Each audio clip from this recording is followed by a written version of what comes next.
May mga dokumentong tahimik at may mga dokumentong pag inilabas, ramdam mo ang pressure sa hangin. A Senate resolution was filed by Senator Amy Marcos calling for an investigation based on sworn affidavits executed by 18 former Marines, ang tinaguriang Brave 18, na umano'y nagtrabaho para kay resigned Ako Bicol Party List Representative Zaldico. Ano ang gustong imbestigahan? Isang alleged money delivery scheme at ang sinasabing cooperation ng ilang opisyal na gobyerno with the International Criminal Court.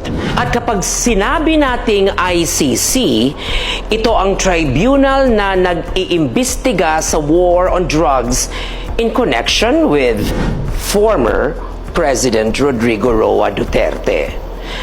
Sa joint affidavit ng 18 na nagpakilalang dating Marines, mabibigat ang detalye. Male-maletang puno daw ng cash.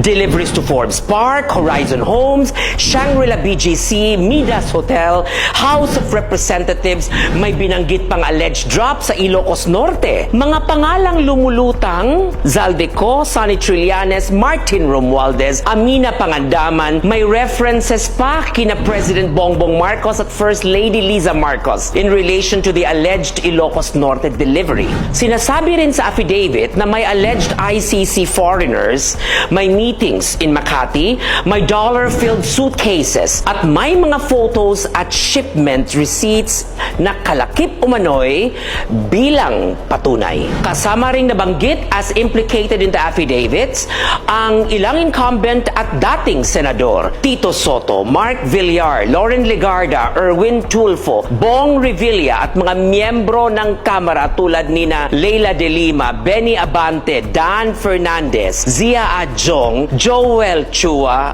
among others. Kung mapapatunayan, sovereignty ang usapan, public trust ang usapan, at ang tanong kung may foreign coordination after our withdrawal from the Rome Statute. Hindi lang simpleng pera ang sinasabi dito. Ayon sa affidavit, may purpose ang mga delivery, alleged link to facilitating or supporting the ICC process. Pero malinaw din, affidavit pa lang ito. Allegations pa lang ito. Wala pang cross-examination. Wala pang judicial findings. Kaya nga may Senate inquiry in aid of legislation. Explosive? Yes. But in law, we don't fear explosions.